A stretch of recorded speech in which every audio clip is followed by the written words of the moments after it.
Hello, everybody. Didn't think I'd let the new year start without one of these. By one of these, I mean Ys. Welcome, folks, to Ys 5, Kefin Lost City of Sand.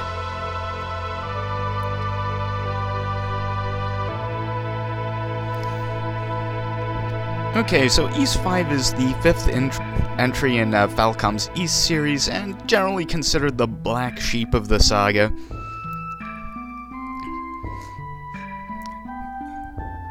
It was considered way too easy, and it sort of tanked when it was first released. So badly, in fact, that they put out a revised cartridge called Ys 5 Expert. However, it did so poorly that Falcom would not actually release a direct sequel to the game until 8 years later with Ys the Ark of Nepishtim. Some say that it's the worst game in the Ys series, which is a strange thing to say when the SNES port of Wanderers exists. But I don't really think it deserves even half of the bad rap that it gets, which is why I decided to tackle it. Thanks to AGTP's fan translation.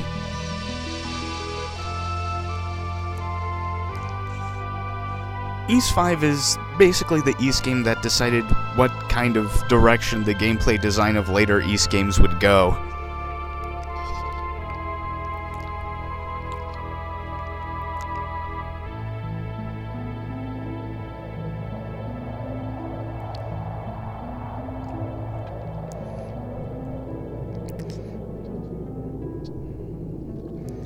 It's the first Ys game to incorporate a Z-axis and true action combat over the bump system, and some other things.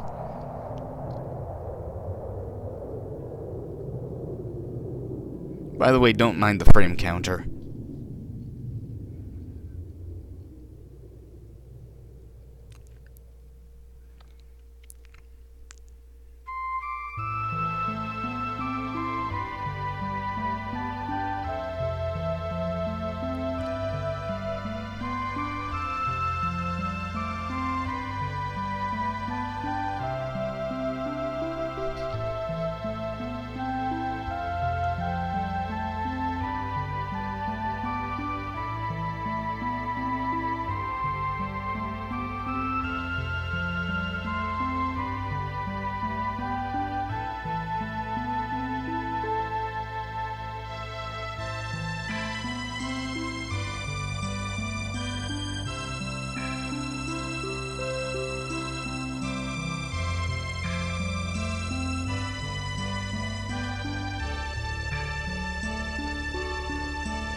Okay, let's get this show on the road.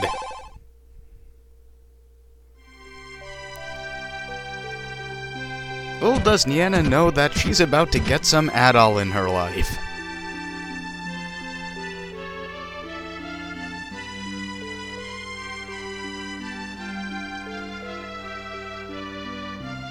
The boat has arrived safely. This is not always the case. And here we are. Jump capability and all.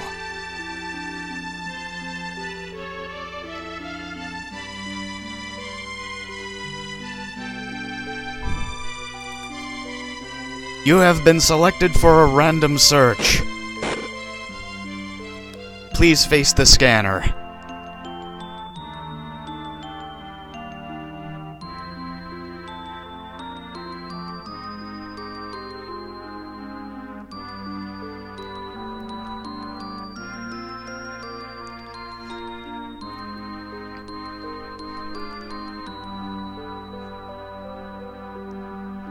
Pose no trouble? Haha, you are going to regret saying that, I'm sure.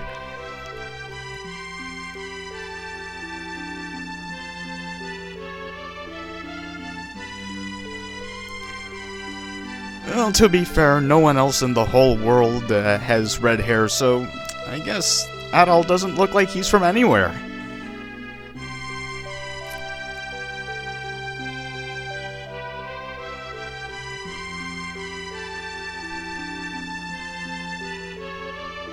Okay, we're just gonna talk to a few folks, not those jerk soldiers.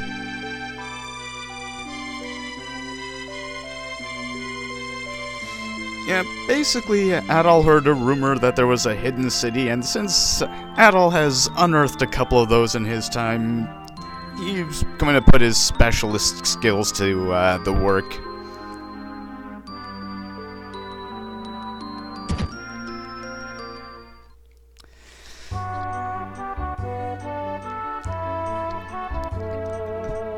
And one of the things about East 5 is that there's a lot more fishing for information in pubs.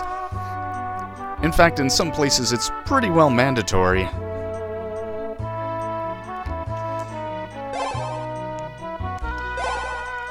As for the usual East starting stuff, we start with no equipment whatsoever.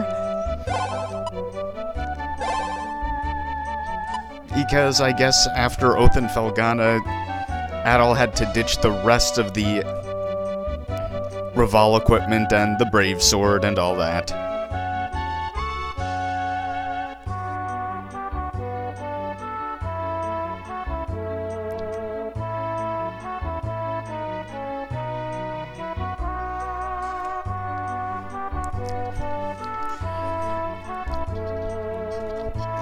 Pretty much every East game has a reason that can be extrapolated as to why Adol didn't keep the best equipment from the previous game.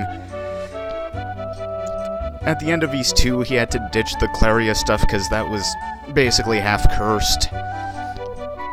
At the end of Mask of the Sun, the stuff broke. At the end of Oath and Felghana, there were reasons he had to get rid of the Brave Sword.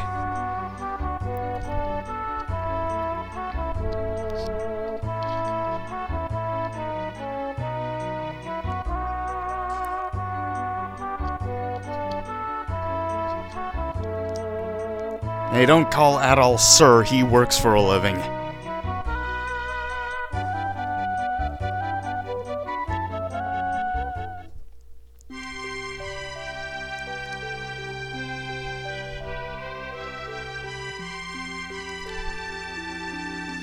We don't have enough money to buy anything, really. We can't even afford one of the insanely overpowered heal potions in this game.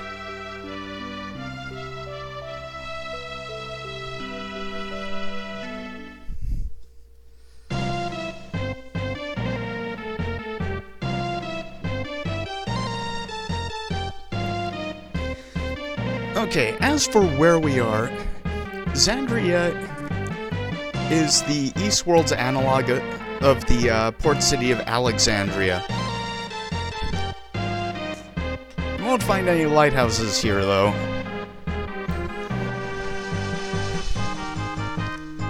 However, we've gone somewhat further afield than we did in East 1, 2, or 4. But no one knows where Falgana is. Sure, we'll accept the job to find your stupid crystals. The game won't start unless you say yes.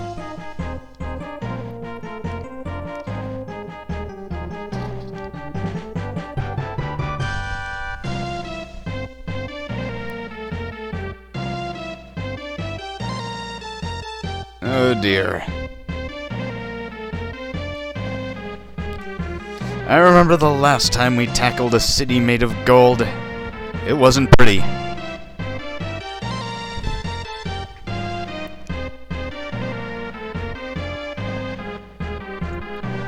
Can do.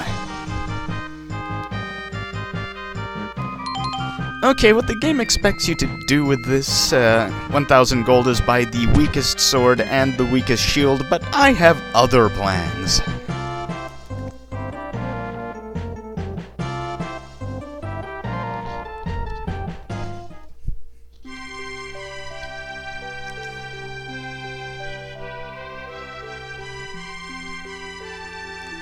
There's the armor shop. We will not be going there.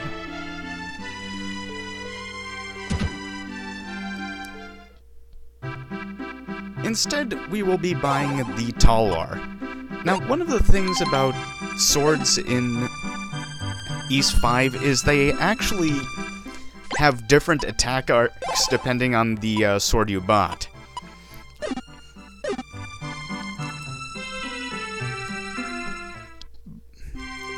Something that would be repeated in East 6 when you have the 3 different swords, the broadsword, the curved sword, and the rapier. No more bump system for us. Why they decide to make the Talwar of all things a thrusting sword, well, I don't even know.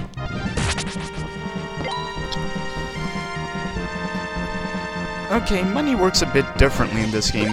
The things I'm picking up are gems, which are sold at shops for you to get gold. You don't find gold directly from monsters, that's silly. By the way, Adol is still photosynthetic. I'm gonna grind a bit so I have enough cash for the equipment. See you then. Okay. I gained a level along the way. Leveling works a bit differently in this game than it does in other East games. At least the ones that I've played, but that won't become a factor until later. So, while collecting gems and then selling the gems to get G may seem like an unnecessary step, there's something a little different here.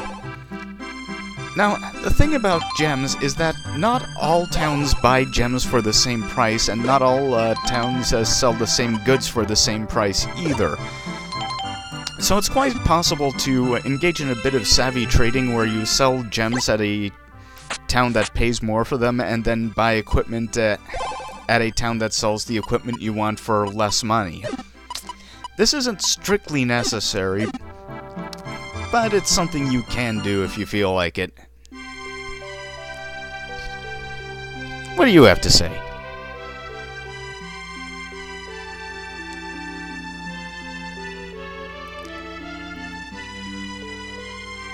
Okay, so now we're finally ready to move forward once we leave this, well, city, I guess.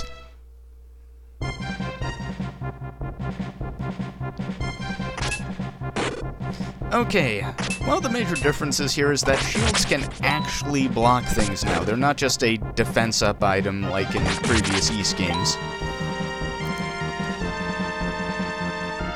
Learning how to block properly will save you a lot of grief, even against some of the later bosses.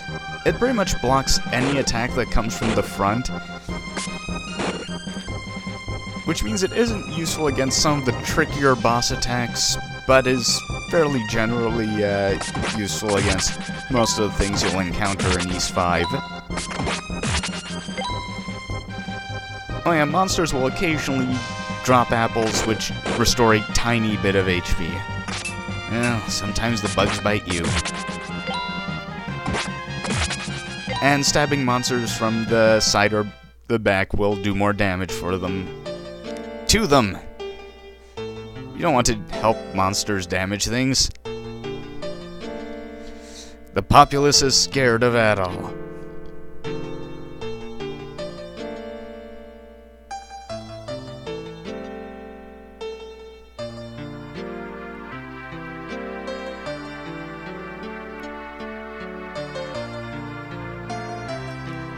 Oh, this is a bad sign.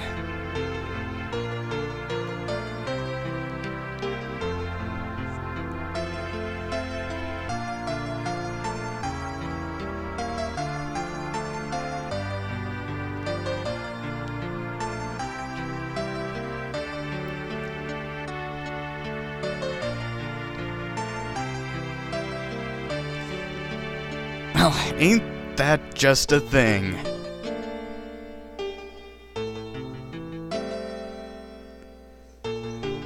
Well, no wonder they ran.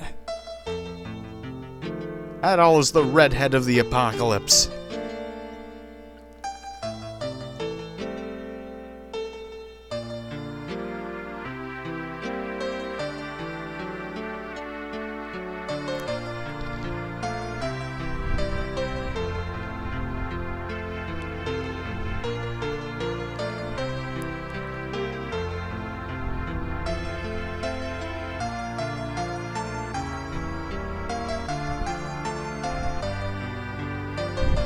Well, if I can't stir up trouble, this wouldn't be much of an East game, would it?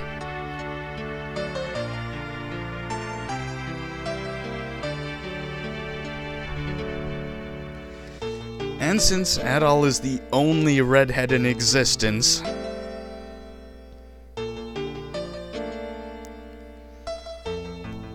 people are gonna be a bit skittish.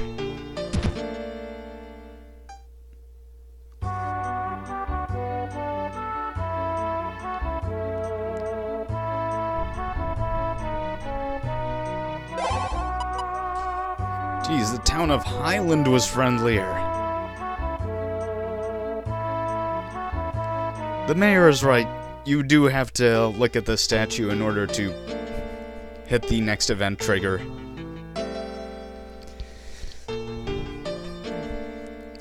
One of the problems with East 5 is that there are a couple of obscure triggers you need to hit in order to progress. And one or two of them don't seem to have any real relation towards getting the plot rolling forward.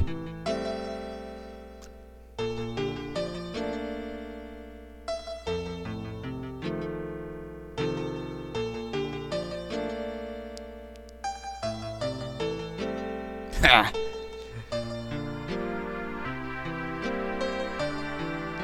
Damn right.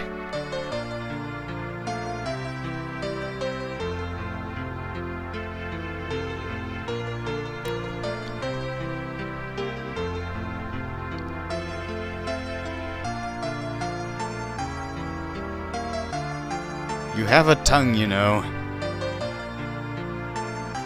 Yeah, that mentioning of the brush is just a red herring, as this East game isn't about to put you through such an inane fetch quest.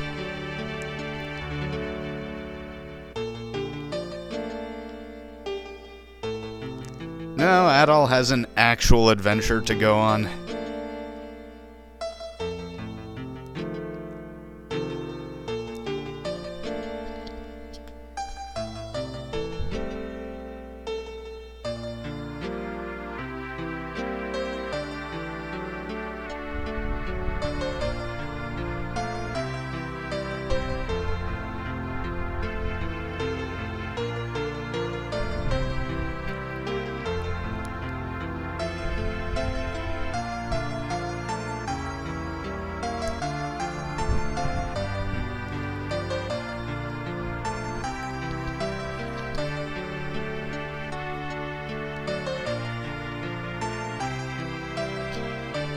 Jeez, all of them?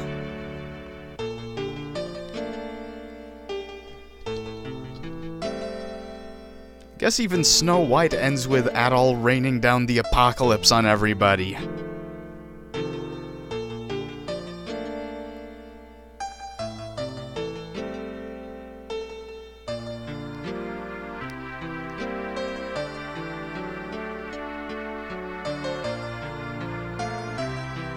That's right, we can deal with prophecies at any time we want.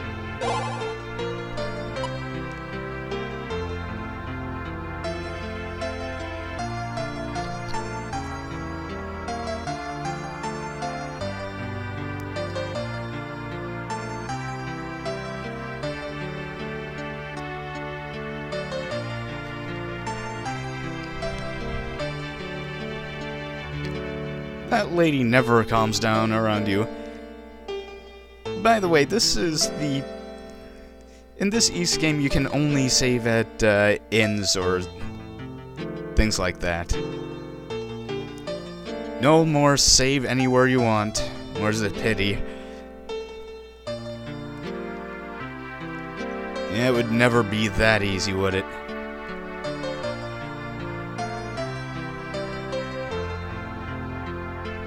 Oh, I see.